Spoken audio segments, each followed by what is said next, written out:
Mhm.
Hello everyone.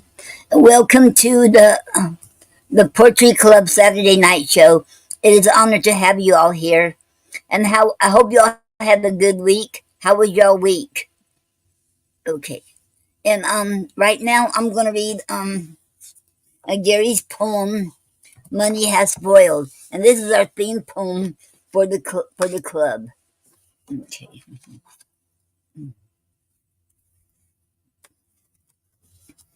Money has spoiled by Gary A. Snyder. Money has spoiled everything but poetry. We all need truth. The value of our words is worth more than our money. We can't let our freedom of speech and personal feelings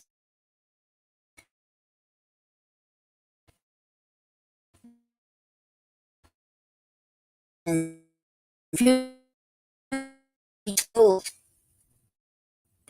um, the truth must be told about our past in order to use these truths to help guide the future of mankind on this earth. The end. And that was by. We have a comment here. Okay. Hello, Tom, my friend. Hello. How you doing? And welcome to the Poetry Club Saturday Night Show. It is an honor to have you here. Okay, now, I let me get this now. I do have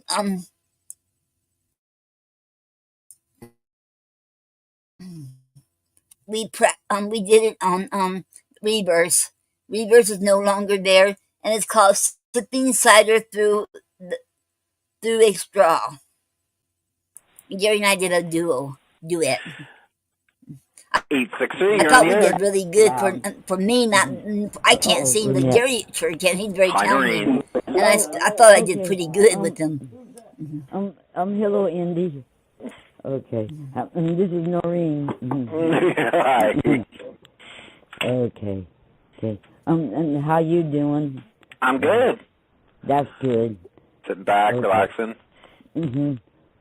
Okay. Okay. Honey, are we going to do that one or them that do I it? thought you was going to read the poem first. Do you want me to read the song first? Okay. Can we do a duet? Can you? Please. Yeah. He said please. No. Okay. You ready? Okay. Ready. All right. The prettiest girl The prettiest guy I ever saw was sipping cider sipping cider dirt through a straw. through a straw. The prettiest girl I've ever saw was sipping cider through a straw. Now cheek to cheek Now cheek to cheek and jaw to jaw, and jaw to jaw, we both sip cider we both sip cider dirt through a straw. through a straw. Now cheek to cheek and jaw to jaw, we both sip cider through a straw. Every now and then every now and then the straw would slip, the straw would slip, and I'd slip side and I slip side there through her lips. through his lips. Every now and then the straw would slip, and I'd slip side her through her lips.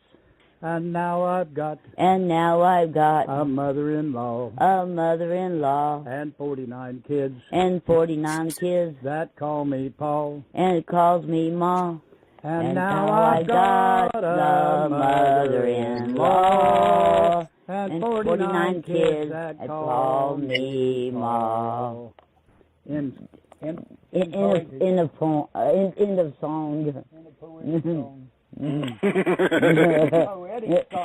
Poetic song. That was I'm literally speechless. Wow. That is the best. Thank you so much. You're welcome. Wow. We've been practicing it for about You guys sounded great. And anytime you want to do that, you're more than welcome to. Wow. Thank you, Andy. You're welcome. That was awesome. Thank you. That's an old Girl Scout song. Gary said that was you tell him. Hello, Andy. Hey, Gary. First, before you say anything, thank you so much. That was awesome. All right. Thank you for just try to throw a little humor and have some fun. Oh, that was great. It has some rhythmic rhyme and stuff, so I thought that'll work good enough. And way back when, probably 50s or maybe before, the Girl Scouts used to sing that, from what I understand. Mm-hmm. And if you look up sipping cider through a straw on the Google thing there, they got several different versions of this thing over the years, and so you just had to make up your own part. And they got one when there was some of the teenage girls singing that, just screaming. I mean, it's hilarious. But anyway, lots of different versions from it, and it has an anonymous author, and it's just considered a traditional song. And Okay. hell, I know the Boy Scouts sang that old song too. Not just them Girl Scouts, but they give credit to the Girl Scouts singing it. No, that was... They can have it. It's okay with me. I can make up, something that rhymes with window or something, and throw it out of it. But anyway, no, I kind of like it because it has the rhythm and a little poetic relationship there, and I just like to have fun. So Yeah, no, that was... Yeah, thank you so much. I'm speechless. I really don't know what to say. There's absolutely nothing I can say. Okay. Well, we'll have fun. We'll get back with actual poetry here in a little while. Okay, well, it doesn't If you guys call in and do that again, you're more than welcome to. Anytime.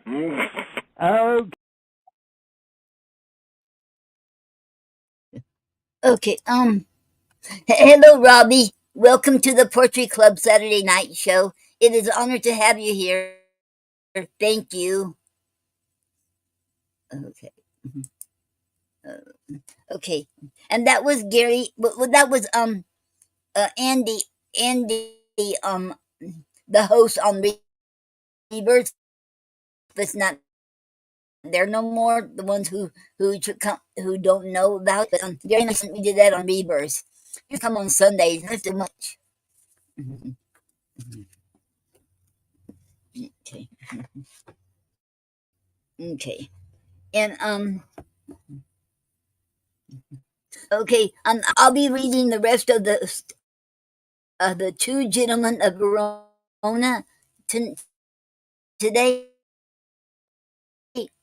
And I'm going to read up from the complete works of William Shakespeare. Okay, in volume 1. And his play called The Two Gentlemen of Verona. Okay. Okay.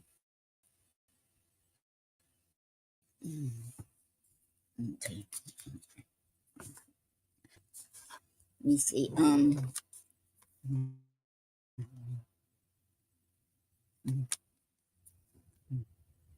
We're on Act 4, Scene 4. The same inter long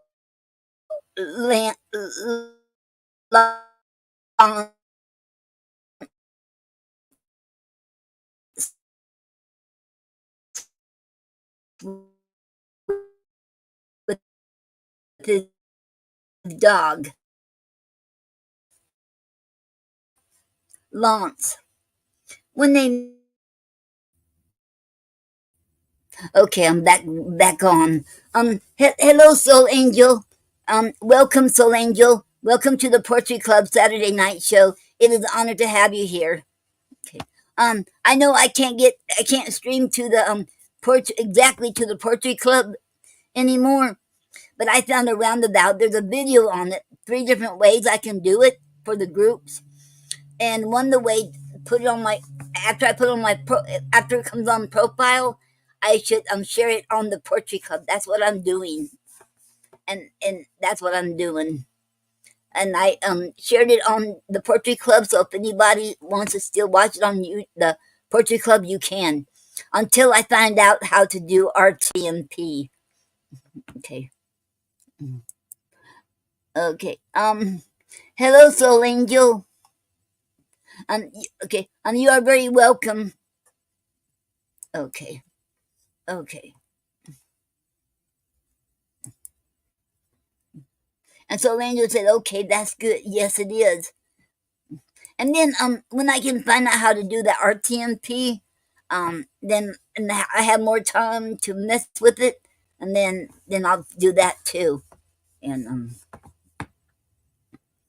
okay, okay. Let me let me just start from the beginning because I forgot where I left off. Um, I'm reading Two Gentlemen of Verona, and I should finish this today. Scene 4. Wait, Act 4, Scene 4, the same. Enter Lance with his dog. Lance. When a manservant shall play the cur with him, look you, it goes hard. One that I brought up of a puppy, one that I saved from drowning. When 3 or 4 of his blind brothers and sisters went to it, I have taught him, even as one would say precisely. Thus I would teach a dog. I was sent to deliver him as a present to Mistress Sylvia from my master, and I came no sooner into the dining chamber, but he steps me to her trencher, and steals her capon's leg. Oh, 'tis a fool thing when a cur cannot keep himself in all companies. I would have, as one would say, come one that takes upon him to be a dog indeed, to be, as it were, a dog at all things. If I had not had more will than he, to take a fault upon me that he did, I think verily he had been hanged for it.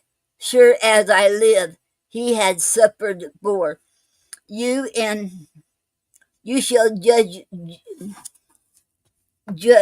you shall judge. He thrust me himself into the company of 3 or 4 gentlemen like dogs under the duke's table. He had not been there, bless the mark, a pissing while, but all the chamber smelled him. Out with a dog, says one. What cur is that? Says another. Whip him out, says a third. Hang him up, says the duke. I, having been acquainted with the smell before, knew it was crab, and goes me to the pit. Friend, quoth I, you meet a Mary. I, quoth he, you do, quoth I, 'twas I did the thing you was of. He makes me no more ado, but whips me out of the chamber. How many masters would this for his servant? Nay, I'll be sworn. I have sat in the stocks for puddings he hath stolen. Otherwise he had been executed. I have stood on the pillory for geese he hath killed, otherwise he had suffered for it. Thou thinkest not of this in now. Nay, I remember the trick you served me when I took my leave of Madam Sylvia. Did not I have bid thee still mark me and do as I do? When didst thou see me heave up my leg and make water against a gentlewoman's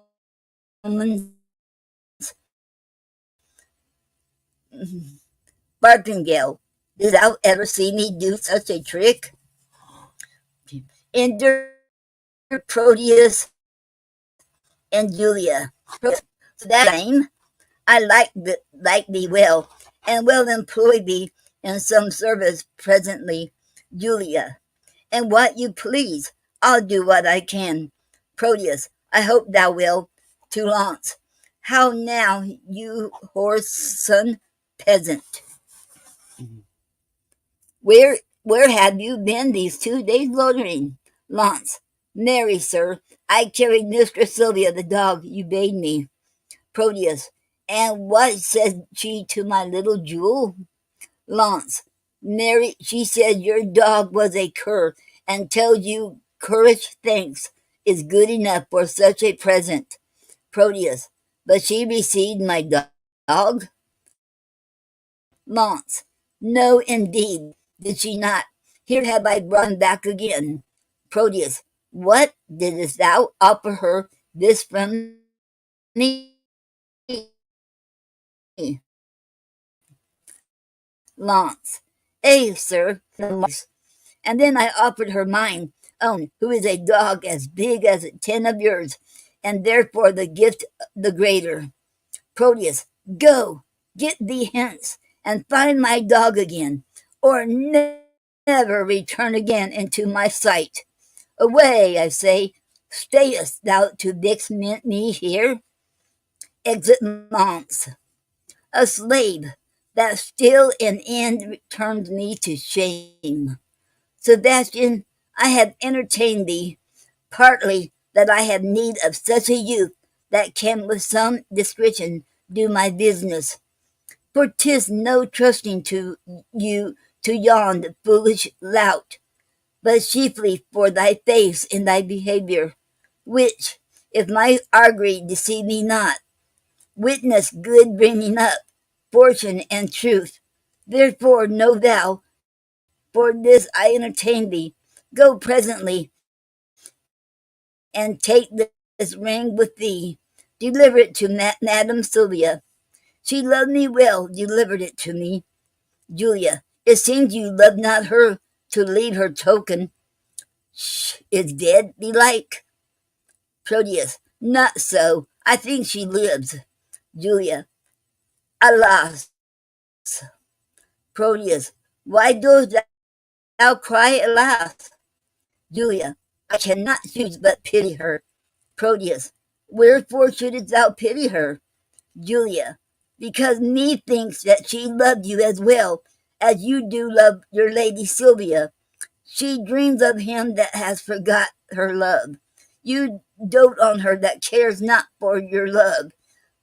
This pity love should be so contrary, and thinking of it makes me cry, alas. Proteus, well, give her that ring, and therewithal this letter. That's her chamber. Tell my lady I claim the promise for her heavenly picture. Your message done. Hie home unto my chamber, where thou shalt find me, sad and solitary. Exit. Okay.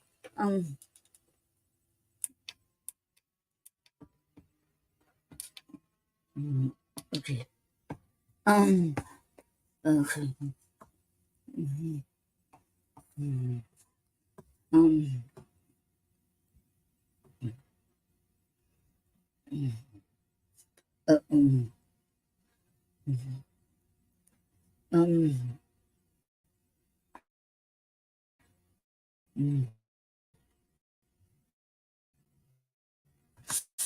Um.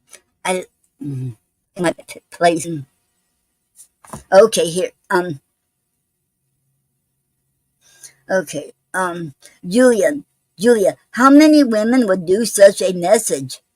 Alas, poor Porteous, thou hast entertained a fox to be the shepherd of thy lambs. Alas, poor fool, why do I pity him that with his very heart despises me? Because he loves her, he despises me. Because I love him, I must pity him. This ring I gave him when he parted from me, to bind him, to remember my goodwill. And now am I unhappy messenger, to plead for that which I would not obtain, to carry that which I would have refused, to praise his faith which I would have dispraised?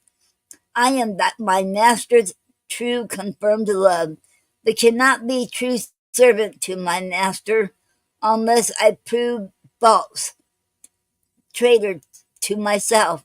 Yet will I woo for him, but yet so coldly as heaven it knows. I would not have him speed. Enter Sylvia, attended. Gentlewoman, good day. I pray you be my mean, to bring me where to speak with Madam Sylvia. Sylvia, what would you with her, if that I be she? Julia, if you be she, I do entreat your patience. Hear me speak the message I am sent on. Sylvia, from whom? Julia, from my master, Sir Proteus, madam. Sylvia, oh, he sent you for a picture? Julia, madam. Sylvia, Ursula, bring my picture here. Go give your master this. Tell him from me, one Julia, that his changing thoughts forget. Would better if fit his chamber than his shadow. Julia, madam, please you peruse this letter. Pardon me, madam, I have unadvised delivered you a paper that I should not. This is a letter to your ladyship. Sylvia, I pray thee, let me look on that again. Julia, it may not be, good madam. Pardon me. Sylvia, there, hold. I will not look upon your master's lines. I know they are stuffed with protestations and full of new-found oaths, which he will break as easily as I do tear his paper. Julia, madam, he sends your ladyship this ring. Sylvia, the more shame for him that he sent it me. For I have heard him say 1,000 times, his Julia gave it him at his departure, though his false finger have profaned the ring. Mine shall not do his Julia so much wrong. Julia, she thanks you. Sylvia, what sayest thou? Julia, I thank you, madam, that you tender her. Poor gentlewoman, my master wrongs her much. Sylvia, dost thou know her? Julia, almost as well as I do know myself. To think upon her woes, I do protest that I have wept 100 several times. Sylvia, belike she thinks that Proteus hath forsook her. Julia, I think she dope, and that's her cause of sorrow. Sylvia, is she not passing fair? Julia, she hath been fairer, madam, than she is. When she did think my master loved her well, she, in my judgment, was as fair as you. But since she did neglect her looking glass, and threw her sun expelling knacks away, the air hath starved the roses in her cheeks, and pinched the lily tincture of her face, that now she is become as black as I. Sylvia, how tall was she? Julia, about my stature, for at Pentecost, when all our pageants of delight were played, our youth got me to play the woman's part, and I was trimmed in Madame Julia's gown, which served me as fit by all men's judgments. as if the garment had been made for me. Therefore I know she is about my height, and at that time I made her weep a good, for I did play a lamentable part. Madam, 'twas Adrian passioning for Theseus, perjury and unjust fight,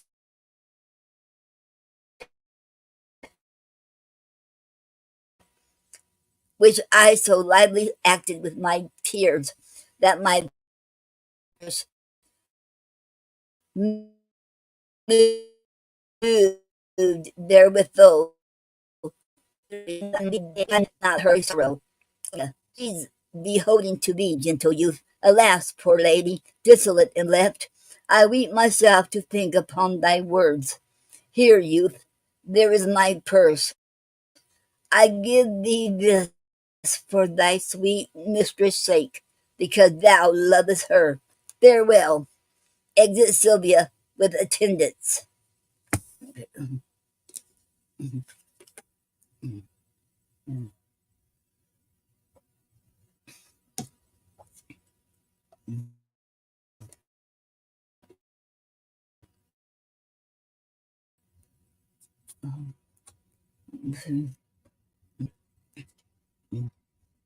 And Julia, and she shall think her your you and she shall thank you for it, if ever you know her.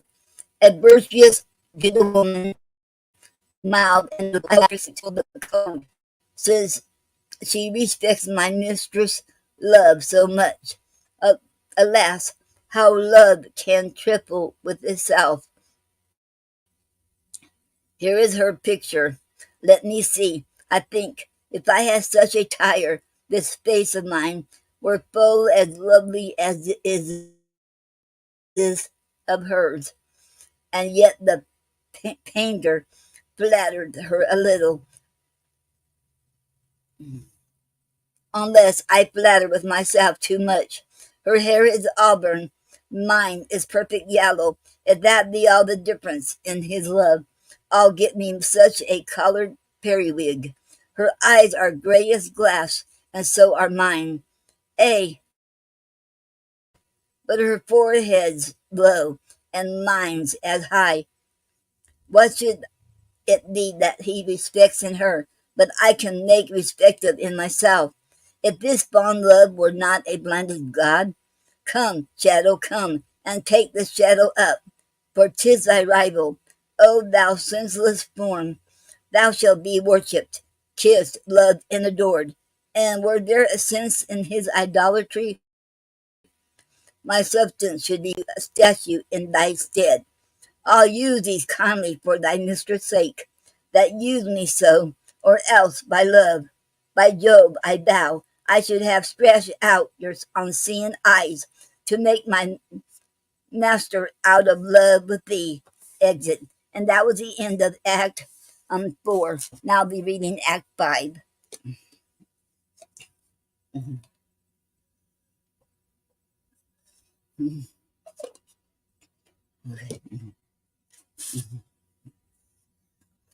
Act 5, Scene 1. Maiden and Abby enter Eglamour. Eglamour. The sun begins to gild the western sky, and now it is about the very hour that Sylvia at Friar Patrick's cell should meet me. She will not fail, for lovers break not hours, unless it be to come before their time. So much they spur their expedition. See where she comes. Okay, enter Sylvia. Lady, a happy evening. Sylvia. Amen, amen. Go on, good Iglamore. Out at the postern by the abbey wall, I fear I am attended by some spies. Iglamore. Fear not. The forest is not 3 leagues off. If we recover that, we are sure enough. Scene 2.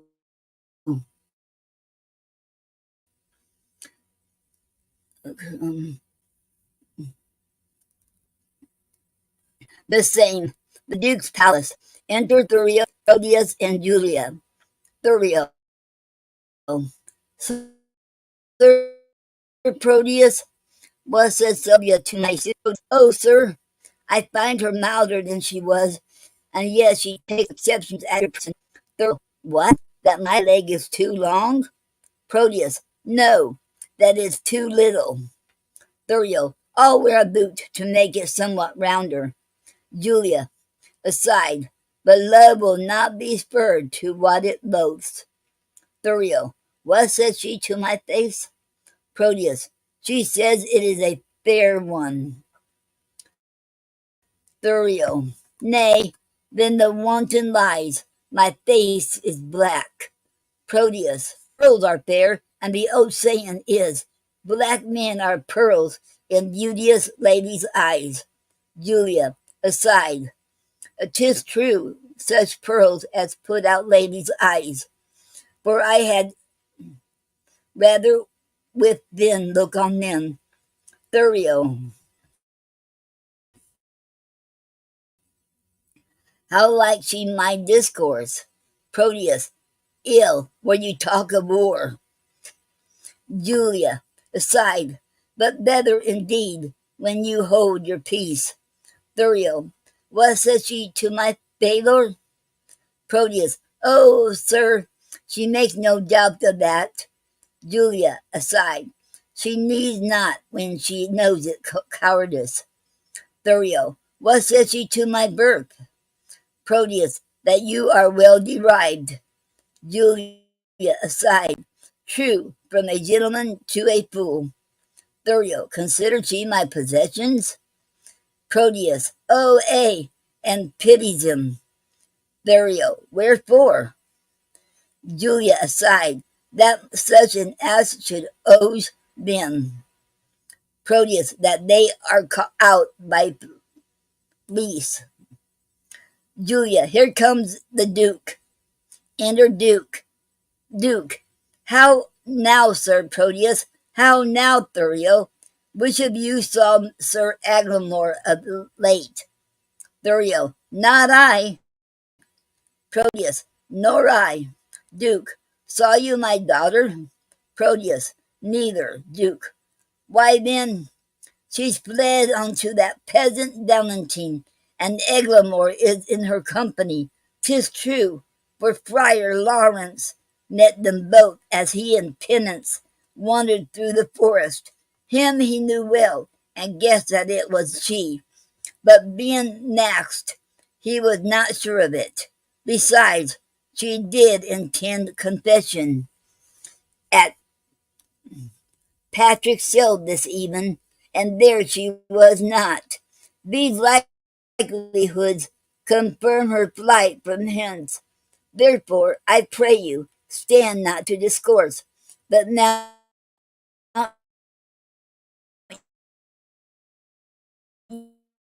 you presently and meet with me upon the ring of the mountain foot that leads towards men and follow me.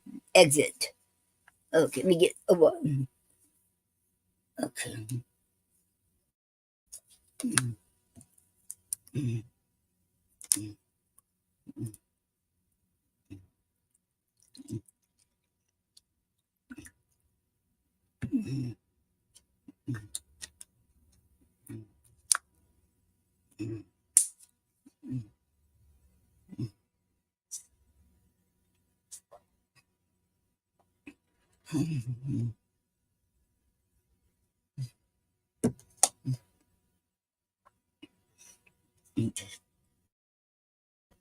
Um, uh-oh,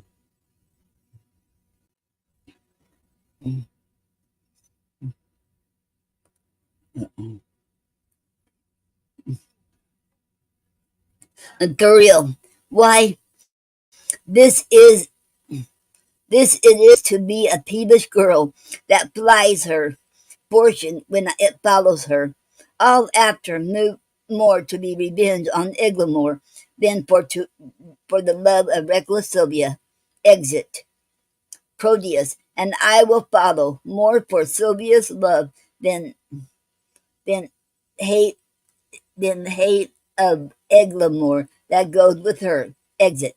Julia, and I will follow, more to cross that love than hate for Sylvia that is gone for love. Exit. End of scene 2. Now scene 3. Act 5, scene 3. The frontiers of Nanta, the forest. Enter outlaws with Sylvia. First outlaw. Come, come, be patient. We must bring you to our captain. Sylvia, 1,000 more mischances than this one have learned me how to brook this patiently. Second outlaw. Come, bring her away. First outlaw. Where's the gentleman that was with her? Third outlaw.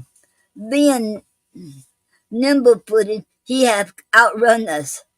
But Moises and Darius follow him. Go thou with her to the west end of the wood. There's our captain. We will follow him that's fled. The thicket is beset. He cannot escape. First outlaw. Come, I must bring you to our captain's cave. Fear not. He bears an honorable mind and will not use a woman lawlessly. Sylvia. Oh, Valentine, this I endure for thee. Exit. The end of scene 3, act 5, scene 4. Another part of the forest. Enter Valentine. Valentine, how you doth breed a habit in a man. This shadowy desert, unfrequented woods, I'd better brook than flourishing people towns. Here can I sit alone, unseen of any, and to the nightingale's complaining notes tune my distresses and record my woes. O thou that dost inhabit in my breast, leave not the mansion so long tenantless, lest, growing ruinous, the building fall, and leave no memory of what it was. Repair me with thy presence, Sylvia, thou gentle nymph, cheering what the house makes their wills, their law. Have some unhappy passenger in chase. They love me well, yet I have much to do to keep them from uncivil outrages. Withdraw thee, Valentine, who just comes here. Enter Proteus, Sylvia, and Julia. Proteus. Madam, this service I have done for you, though you respect your servant doth to hazard life and rescue from him that would have forced your honor and your love. Thou save me for my for my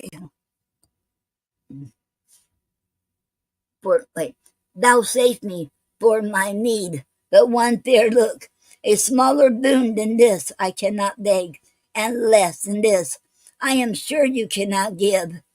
Valentine, aside, how like a dream is this I see and hear? Love, lend me patience to forbear a while. Sylvia, oh miserable, unhappy that I am. Proteus, unhappy were you, madam, ere I came, but by my coming I have made you happy. Sylvia, by thy approach thou makest me most unhappy. Julia aside, and me, when he approaches to your presence. Sylvia, had I been seized by a hungry lion, I would have been a breakfast to the beast, rather than have false Proteus rescue me. Oh, heaven be judge, how I love Valentine, whose life's as tender to me as my soul, and full as much where it cannot be. I do detest false Proteus, therefore be gone, solicit me no more.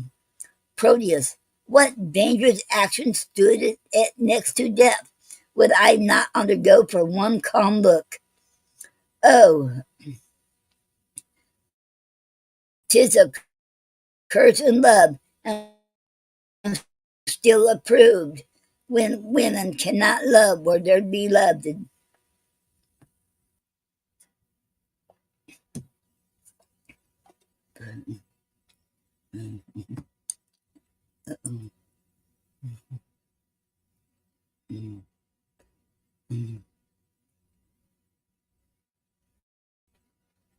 Sylvia, when Proteus cannot love where he's beloved,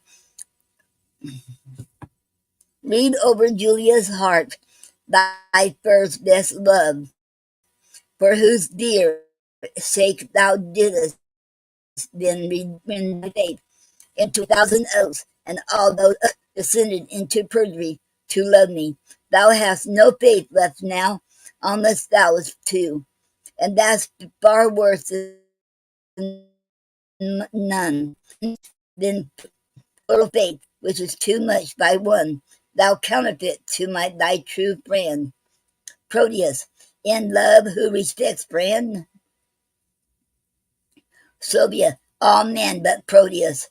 Proteus, nay, if the gentle spirit of moving words can no way change you to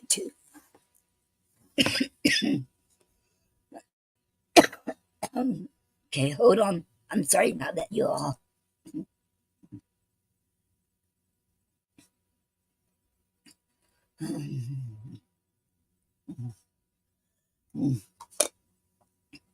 Okay.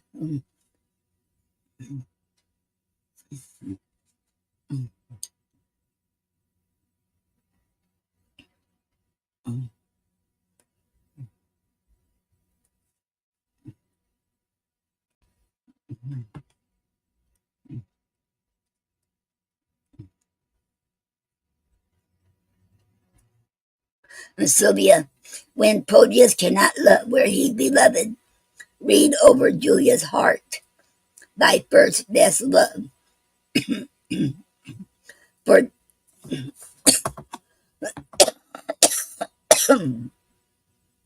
excuse me, you all. I'm sorry. Okay. Okay. Read over Julia's heart, thy first best love, for whose dear sake thou didst then rend thy faith into 1,000 oaths, and all those oaths descended into perjury to love me, worse than none. Better have none than plural faith, which is too much by one. Thou counterfeit to thy true friend. Proteus, in love, who respects friend? Sylvia, all men but Proteus.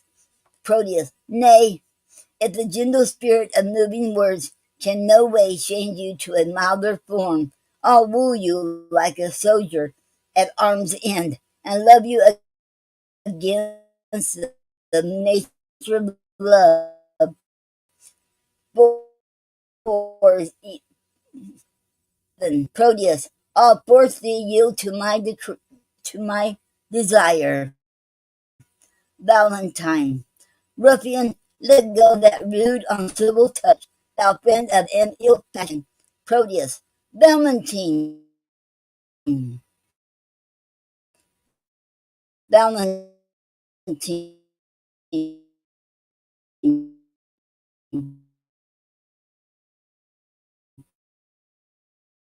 thou common friend, that's without faith or love for some I had me friend alive, thou wouldst disprove me. Who should be heard to the bosom? Proteus, I am sorry, I must never trust thee more, but count the world a stranger for thy sake. The private wound is deepest. O time most occurs, mongst all foes, that a friend should be the worst. Proteus, My shame and guilt confounds me. Forgive me, Valentine, if hearty sorrow be a sufficient ransom for offence. I tender it here. I do as truly suffer as ever I did commit. Valentine, then I am paid, and once again I do receive the honest, who by repentance is not satisfied, is nor of heaven nor earth, for these are pleased. By penitence the Eternal's wrath appeased, and that my love may appear plain and free. All that was mine in Sylvia I give thee. Julian, oh me unhappy! Swoons. Proteus, look to the boy. Valentine, why, boy, why, wag? How now? What's the matter? Look up, speak. Julian, oh, good sir, my master charged me to deliver a ring to Madame Sylvia, which out of my neglect was never done. Proteus, where's that ring, boy? Julian, here 'tis. This is it. Proteus, how? Let me see. Why, this is a ring I gave to Julia. Julia, oh, cry you mercy, sir. I have mistook. This is the ring you sent to Sylvia. Proteus, but how camest thou by this ring? At my depart, I gave this unto Julia. Julia, and Julia herself did give it me, and Julia herself hath brought it hither. Proteus, how, Julia? Julia, behold her that gave him aim to all thy oaths, and entertained him deeply in her heart. How oft hast thou with perjury cleft the root? O Proteus, let this habit make thee blush. Be thou ashamed that I have took upon me such an immodest raiment, if shame live in the disguise of love. It is a least lesser blot, modesty findeth women to change their shapes, then meant their minds. Proteus, then mend their minds? 'Tis true, O heaven, I were man, but constant he were perfect. That one error filled him with faults, makes him run through all the sins. Inconstancy falls off ere it begins. What is in Sylvia's face but I may spy more fresh in Julia's with a constant eye? Valentine, come, come, a hand from either. Let me be blessed to make this happy close. 'Twere pity two such friends should be long foes. Proteus, bear witness, heaven, I have my wish forever. Julia, and I mine. Enter outlaws with Duke and Thurio. Outlaw, a prize, a prize, a prize. Valentine, forbear, forbear, I say, it is my lord the Duke. Your grace is welcome to a man disgraced. Banish, Valentine. Duke, Sir Valentine. Thurio, yonder is Sylvia, and Sylvia's mine.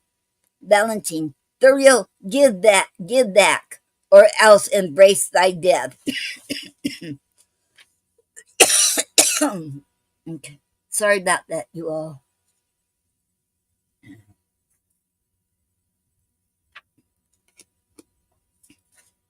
Okay. Okay. Um, mhm,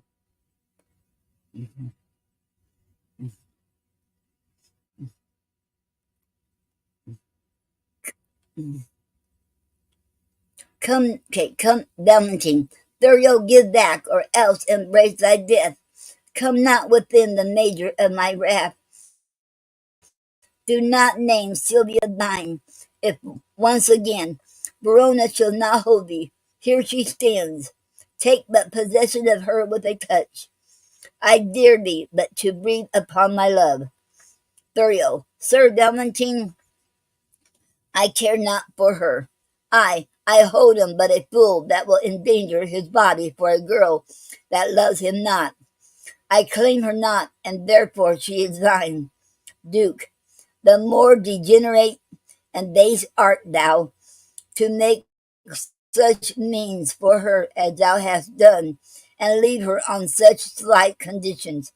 Now, by the honor of my ancestry, I do applaud thy spirit, Valentine, and think thee worthy of an empress' love. Know then, I here forget all former griefs, cancel all grudge, repeal thee home again, plead a new state in my unrivaled merit, to which I thus subscribe. Sir Valentine, thou art a gentleman and well derived. Take thou thy Sylvia, for thou hast deserved her. Valentine. I thank your grace. The gift hath made me happy. I now beseech you, for your daughter's sake, to grant one boon that I shall ask of you. Duke, I grant it, for thine own, whatever it be. Valentine, these banished men that I have kept withal, are men endued with worthy qualities. Forgive them what they have committed here, and let them be recalled from their exile. They are reformed, civil, full of good, and fit for great employment. Worthy Lord Duke, thou hast prevailed. I pardon them and thee. Dispose of them as thou knowest their deserts. Come, let us go. We will include all jars with triumphs, mirth, and rare solemnity. Valentine, and as we walk along, I dare be bold with our discourse to make your grace to smile. What think you of this page, my lord? Duke, I think the boy hath grace in him. He blushes. Valentine, I warrant you, my lord, more grace than boy. Duke, what mean you by that saying? Valentine, please you, I'll tell you as we pass along, that you will wonder. Come, Proteus, 'tis your penance, but to hear the story of your loves discovered, that done our day of marriage shall be yours. One feast, one house, one mutual happiness. The end. And that was the end of the Two Gentlemen of Verona. Okay. And next Saturday, I'll start a Midsummer Night's Dream. I think I read 4 of his plays so far. Let me see.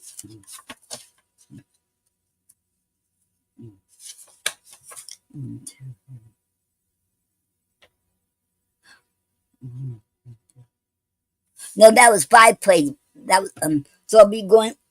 Wait, 2, 3, 4. No, I read 5 plays of his already. Okay, and I was reading from the complete works of William Shakespeare, Volume 1. Okay.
Okay.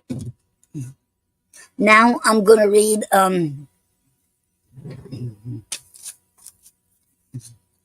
Vision of Poets by Elizabeth Barrett Browning. Okay.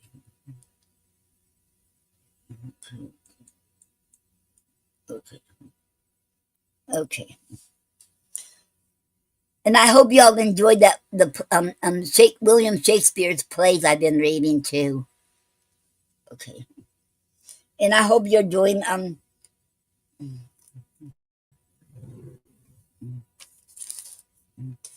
hope y'all enjoying A Vision of Poets by Elizabeth Barrett Browning.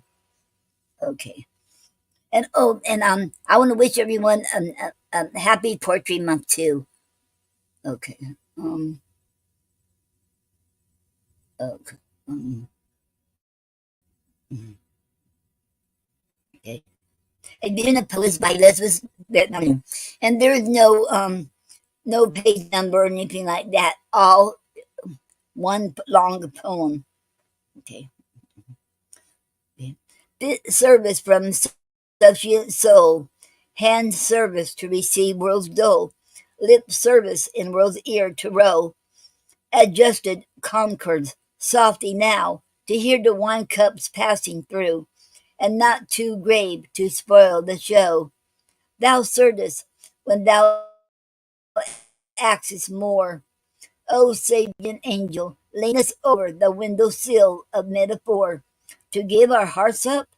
By that rage, barbaric antedates the age. It is not done on any stage, because your scald or gleeman went with 7 or 9 stringed instrument upon his back, must ours be bent. We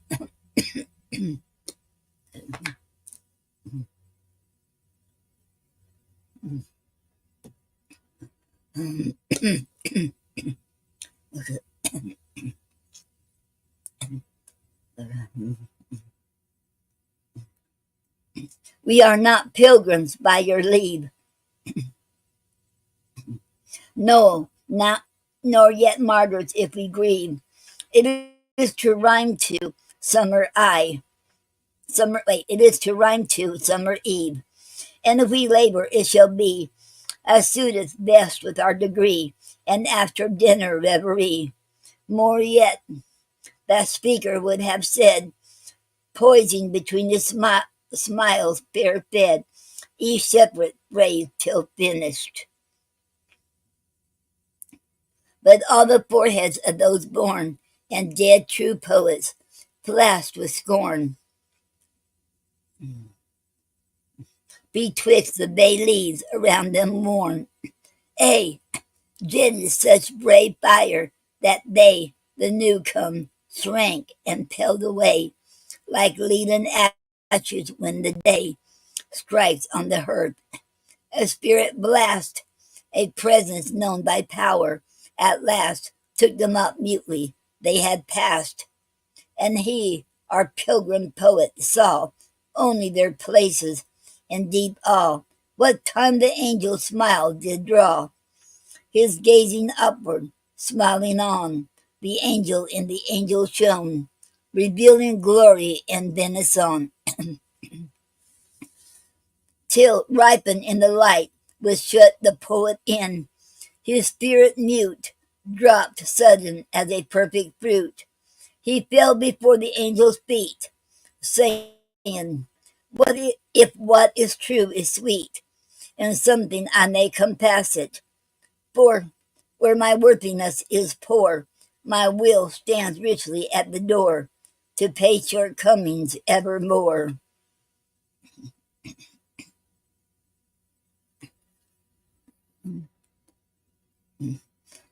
Accept me, therefore, not for price, and not for pride. My sacrifice is tendered, for my soul is nice, and will beat down those dusty seeds of bearded corn, if she succeeds in soaring while the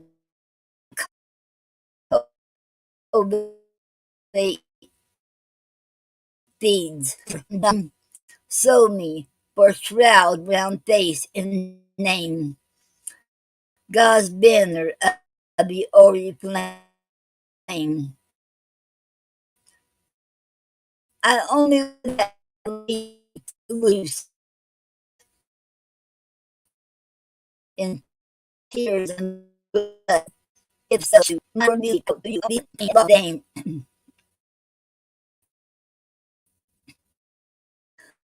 upon the sickness of the only project beyond them, only embrace and be and light the future with my.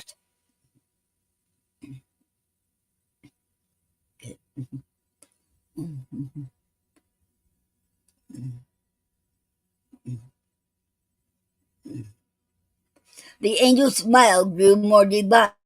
The mortal speaking, A is trying, wailed fuller, choir note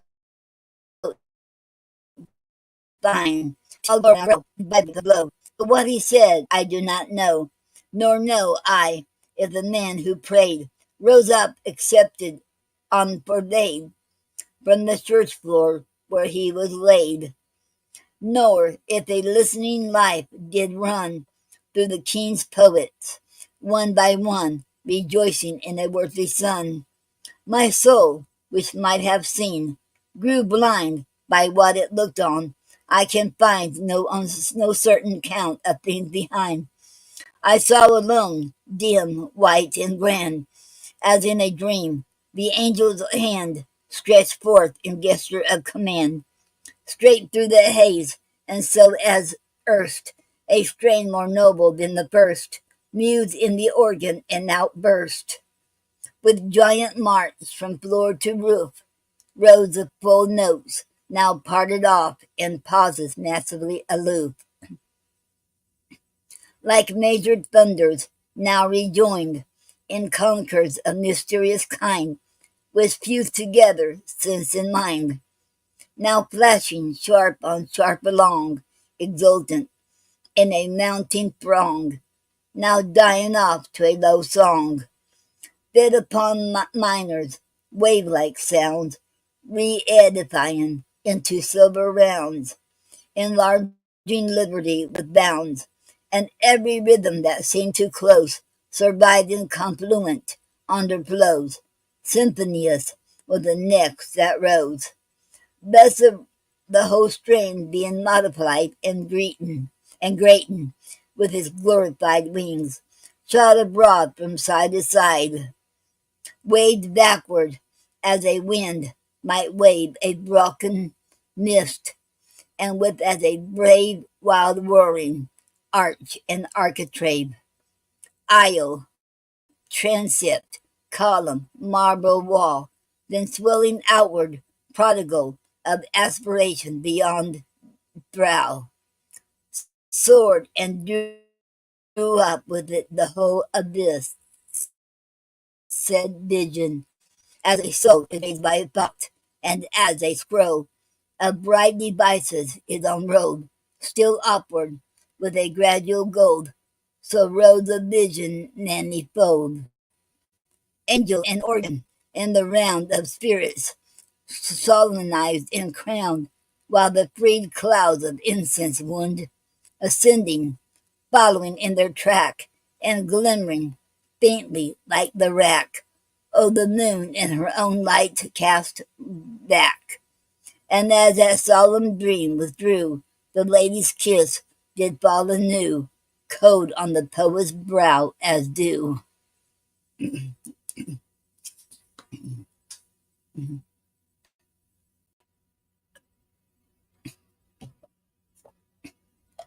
Okay.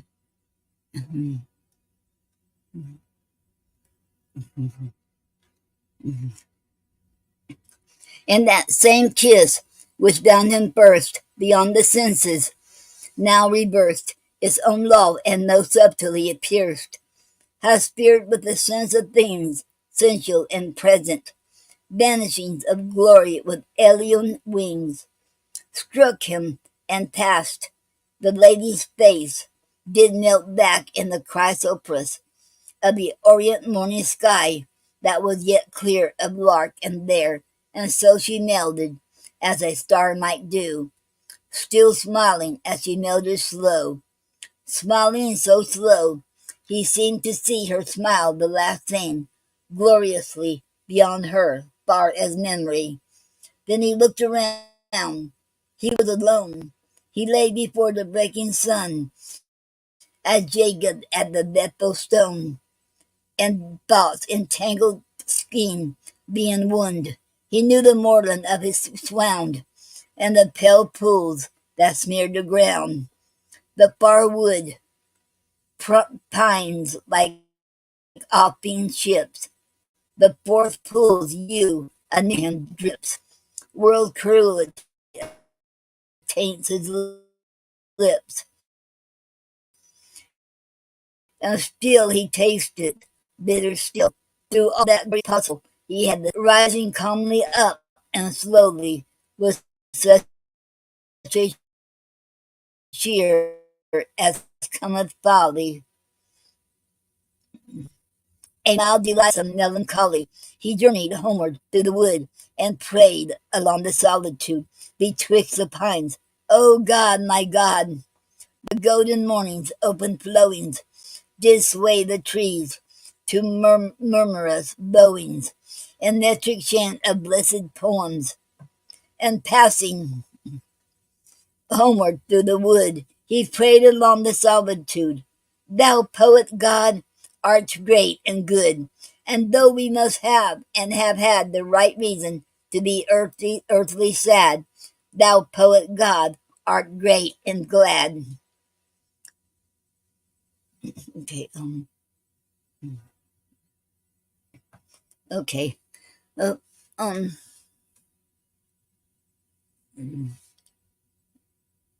okay, and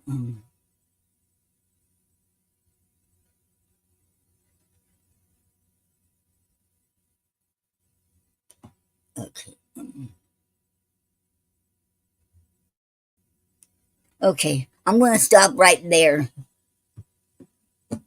Okay, and then I'll read more. Then I'll finish reading more next Saturday.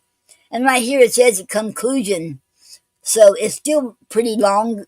I have ways to go to read it yet, so we're getting near the end of it. Okay, and that was A Vision of Poets by Elizabeth Barrett Browning, and I'll read more next Saturday. Okay, okay. Let me write that down too. So.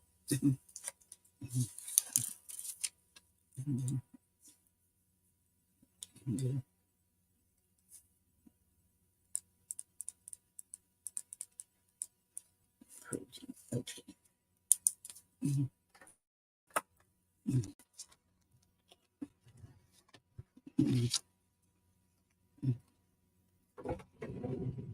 Okay.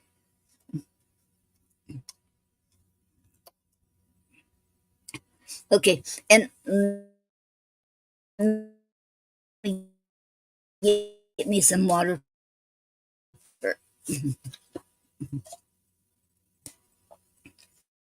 Okay. And this poet is on. I found it on writersdigest.com, and it's called the Fibonacci Poetic Form, the same as the Fib, Fib, and it's spelled Fibonacci, or short of Fib, Fib, Fib. Okay. The Fibonacci, or the Fib poetic form, created by Gregory K. Pincus, that plays off the mathematical Fibonacci sequence.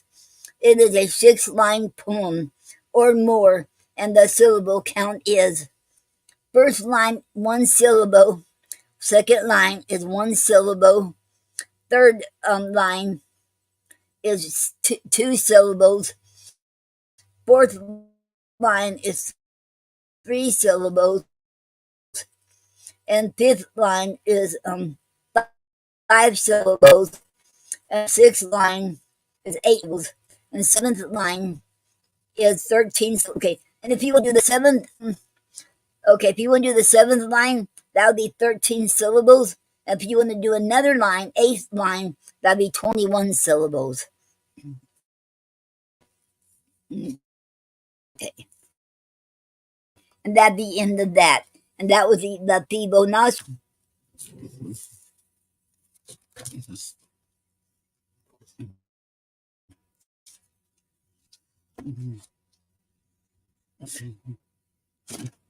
And today's word is digust.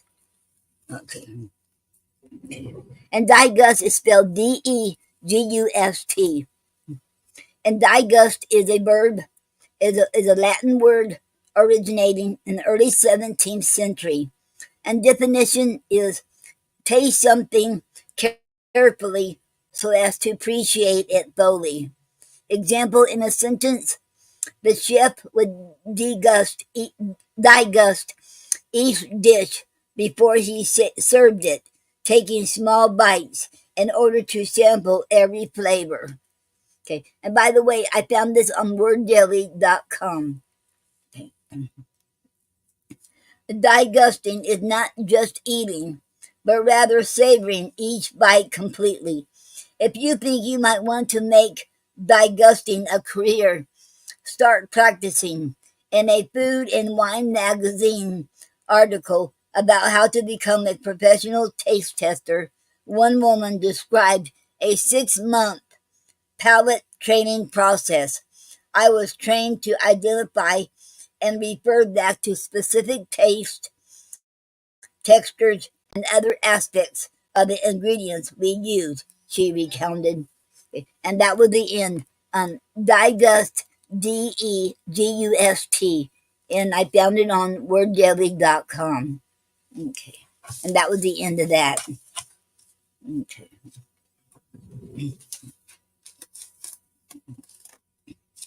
Okay. And, and did anybody want, okay, this is going to be Potpourri now. And anybody wants to come on here, and you can either read your poetry. If you want to sing, you can do that, or play an instrument, or if you have anything, any events you want to talk about, or um, or your books, or anything or your projects, whatever you have, you want to share us with, or any comments, or just want to talk, you can come on here. Okay, let me put this on here on YouTube. Okay, first, then I'll put it on the poetry club. Okay, stream.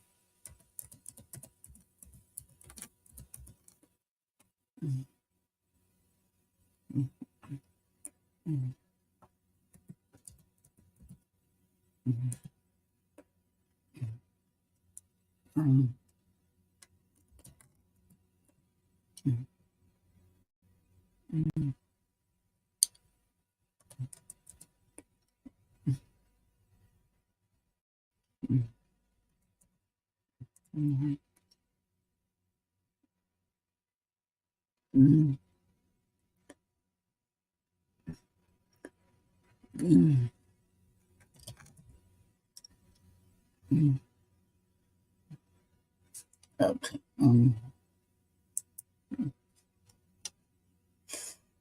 Okay. Okay.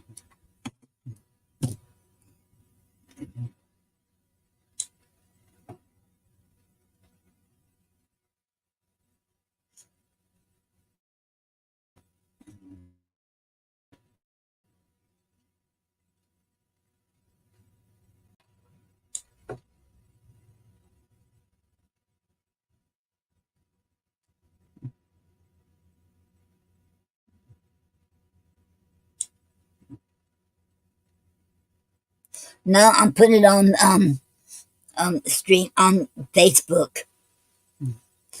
Excuse me, y'all. I'm just having a hard time seeing today. Everything is so blurry. Mm.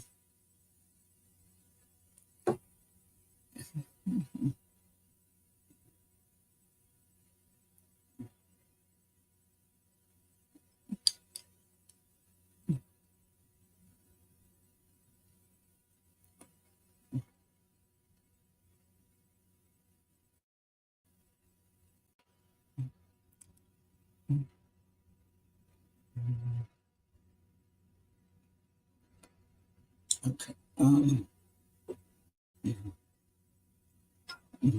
And you can either copy and paste it and put on the address bar, or click on it. It'll take you right in the studio with me. Okay.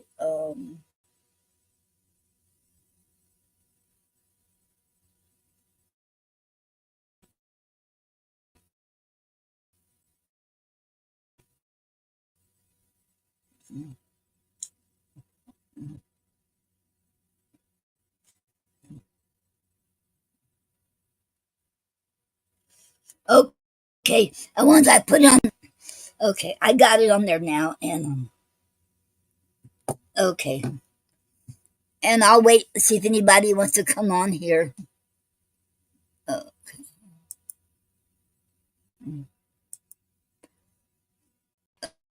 okay. And okay, I have some announcements. Okay.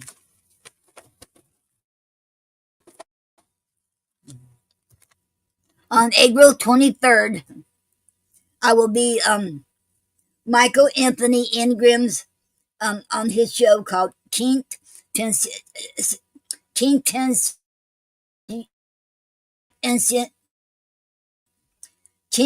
Essential Listening Poetry on his show. He'll feature my poetry and me, and I'll be at 8 o'clock p.m. Okay, and I hope y'all can come and support me. Okay, and then on April the 29th, my show Have a Chat with Poet Noreen. My guest star will be Bob McNeil, and it'll be on April 29th. I hope y'all can support Bob and support me and be there too.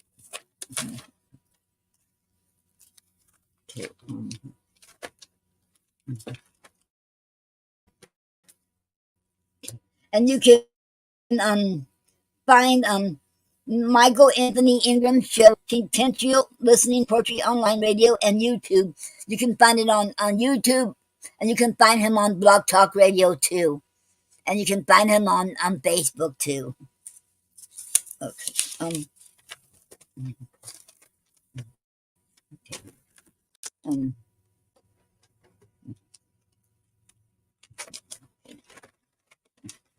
and Max Winnett have two YouTube channels.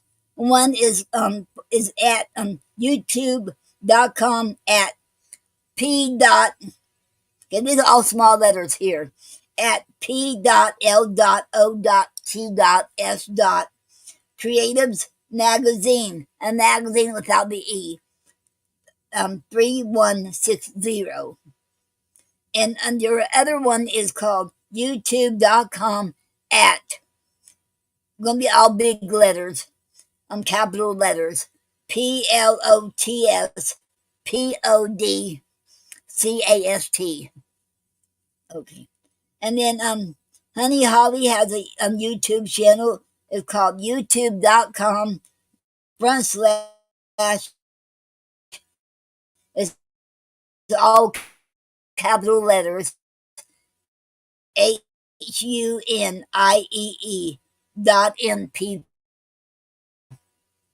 Elizabeth Castillo has a YouTube channel too, and it's youtube.com Elizabeth Castillo author. Okay. And pray for my cousin Rita, and she going through the chemo, and pray for her. She had lung cancer. Pray that she'll be okay and that God will heal her completely. And pray for her son too, because her son is going through awful too. Okay. Okay. Now. Okay. Gina Storm, Brother O, Enigmatic, and Nina Purple has a show called Voices Behind the Pins. Every Monday night at 9 p.m. Eastern Standard Time. Talkshoe.com/show/poet radio station. And if you want to call in and read your poem, you can do that too.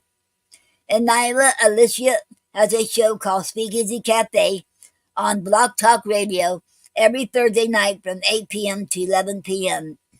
And this is Gary's and our favorite show, Nyla Alicia. And her show she's been hosting her show for 17 years. And right now, she is trying to she has a GoFundMe page trying to raise money so she can keep her show for another year. Please, if you can, please donate to her GoFundMe page so she won't lose out. Because we don't want to see it go down. We want to see Speakeasy Cafe stays up because you know what? That is so much. This is a poet's venue, and we got to keep it going. We don't want to see this go down. So if you can donate, if you can't, just spread the word and make it go viral about her show. Okay. Because Gary and I have been going to her show since 2010. Okay. And Honey Parker, Honey Holly has a show called Poetic Expressions on Outworld Fleet radio station every Sunday and Wednesday from 11 p.m. to midnight. Okay. And she also is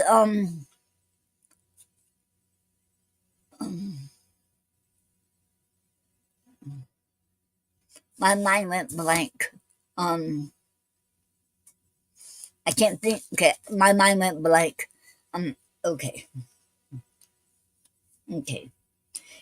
And Craig Kirkland has a show every Sunday at 5 p.m. Eastern Standard Time called the TDP Show with Amazia the Great. And his YouTube channel is called Great Amazia. So check him out and check his show out. And you can also see all the archives in there. And his in his videos on him reciting his poetry and his movies he filmed too. Okay. And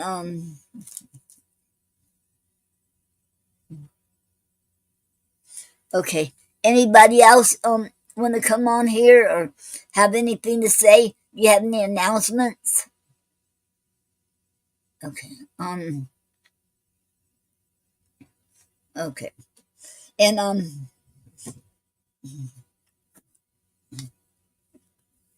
and I am still reading Craig Kirkland's book called Don't Cry. I'm still reading that. Once I finish reading it, I will talk about it right here. I'll do a book review right on here on the show. Okay.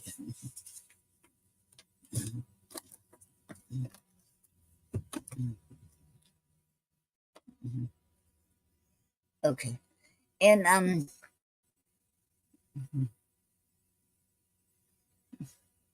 I'll wait a few more minutes, see if anybody shows up.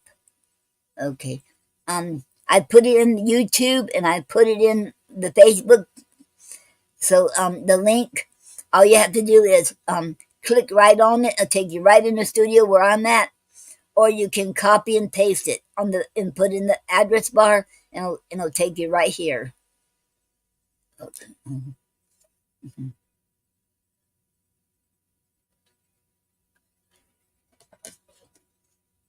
Okay.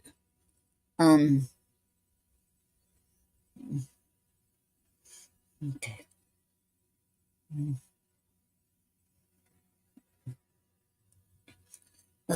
Okay.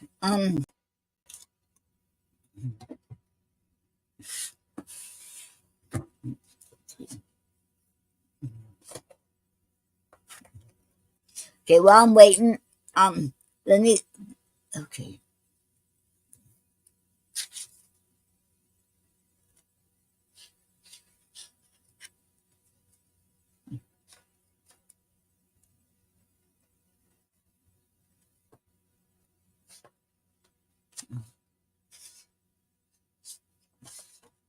because this poem I'm going to read to you, I wrote a while, several years ago, and and this was dedicated to the Speakeasy Cafe. It's called "It's Raining in the Stars."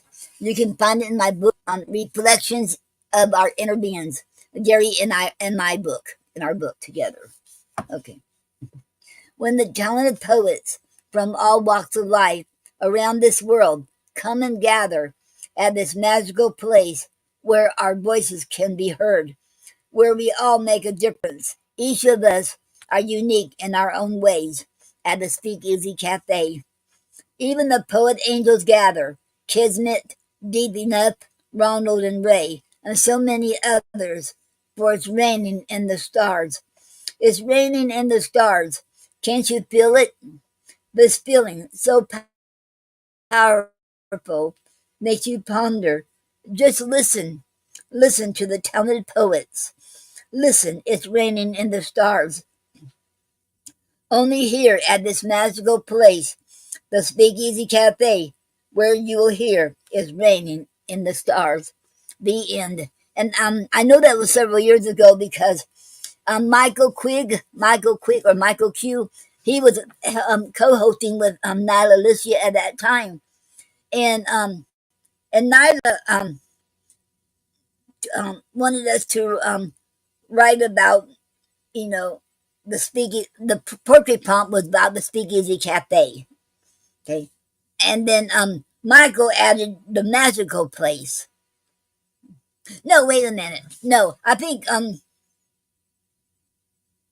oh no okay Nyla's poetry prompt was raining in the stars, and Michael Quigg was his poetry prompt was magical place.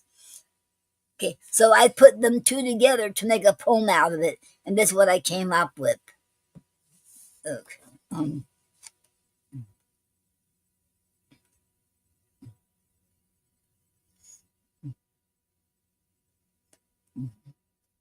Here's one called "I Am Love." I wrote this several years ago. I'm love. I am love, and I'm speaking to you. I'm alive and well. So wake up, world. Here I am, for I am love. I will make you cry. I will cause you pain and hurt. I will make your heart bleed, for I am love. I will make you go coo, coo. I will make you smile and laugh. I will make your life worth living, for I am love. I will make you leap for joy. I will make you feel like you're on cloud nine, for I am love. I will make you want to dance all night long. I will make you sing. I can see clearly now, for I am love. I will make your brain go cuckoo, cuckoo. I will make your body sweat with anticipation, for I am love. I will make your heart race and your pulse go beep, beep, beep, for I am love. I will make the dead people feel alive again. I will make the boring become interesting, for I am love. The end. Okay. And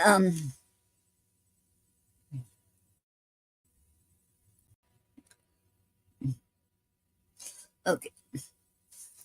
I like this one. I'm gonna read a couple of Gary's too. Reality of life. The necessities of life were acknowledged by all who enjoyed them. The realities of life are not necessities to sustain life. If you are born alone, you may attain the necessities of life. That is the reality of it. The end. Um,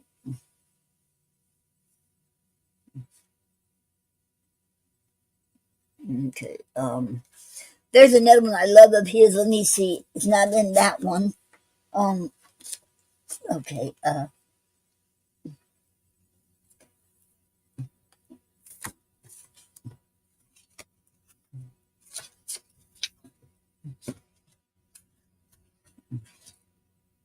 Here it is. I thought it was in this one.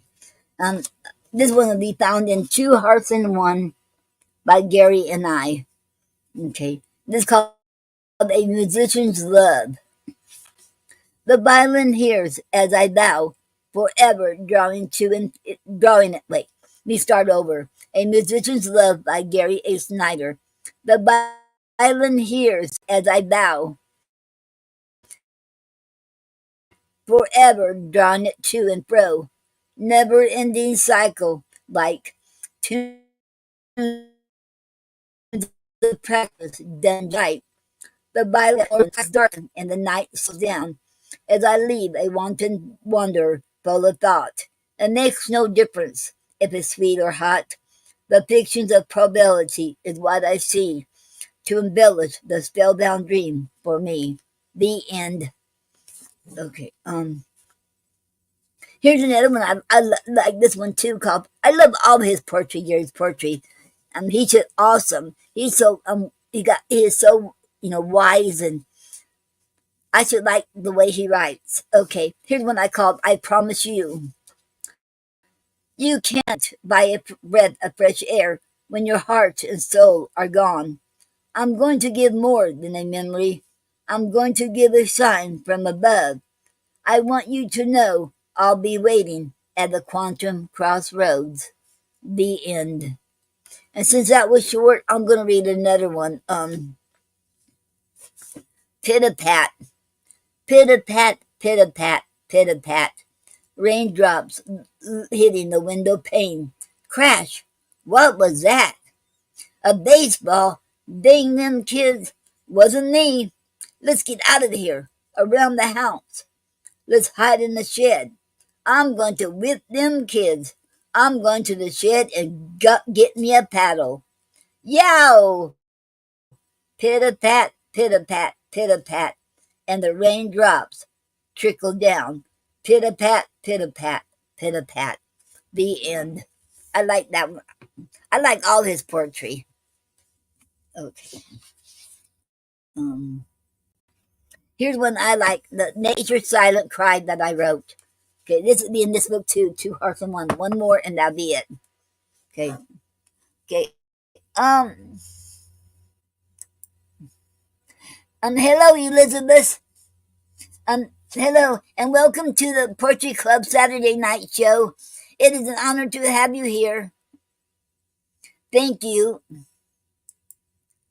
Okay. Thank you, Elizabeth. Okay. I'm going to read one more of mine. It's called Nature's Silent Cry. I wrote this years ago, too. Okay. The old oak trees softly. Okay. Silent cried. The old oak trees softly swayed their branches as if to say, "What are you doing to us in our forest, our homes? Why are you destroying us with your carelessness? Before you know it, we the trees will vanish slowly. We all are gone. Take care of us now, then we'll take care of you. Heed to our plea," we cry. The grass and the flowers are gently blowing with the wind, as if to say, "Why are you thumping in your trash on us? Why are you throwing your cigarette butts out your car window and setting us on fire? We, the grass, used to be beautiful and clean to sit on and to romp around on. We, the flowers, used to be a beautiful sight to see, but now we're trampled on. Please stop littering on us, we beg of you. Let us be beautiful again. Heed to our plea, we cry. The lakes are rippling gently, as if to say, "What have you done to us? We used to be so clear and so clean that you could see our bottom. No more now, since you polluted us with your chemicals and your trash. Please stop polluting us before our aquatic life is completely dead. Heed to our plea, we cry." The end. Okay. Okay. And else wants to come up? Anybody wants to come on here and read your you can read your poetry if you want to. You can sing or play an instrument, or you have any projects or any announcements or you want to talk about your books coming up, or you have books out now, and or you want to discuss your projects? You have any projects coming up? Okay, and I think I said all the announcements already. Um, okay, I'll give you a few more minutes because I already said all the announcements, and okay.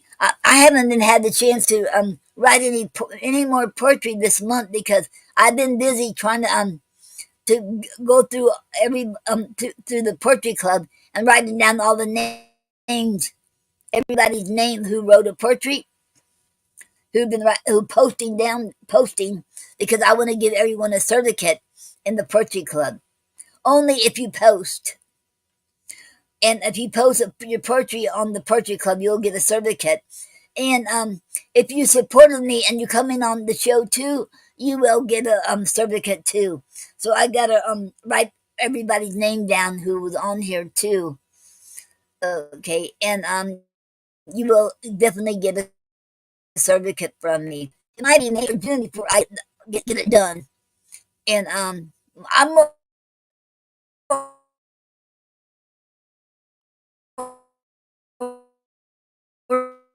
like they say. I'm gonna do is I have a lot of poetry ideas I want to write about. So I thinking after the show, after I cook me supper and eat, I come back on the poetry club. I will and the YouTube. I will answer y'all personally, and after that, I think I will take the rest of the evening off and write some poetry because I have lots of ideas I want to get out. I don't want to forget them, so I got to get them out. And I probably could write several poetry. Okay, so and okay if nobody else wants to come on here, let me see.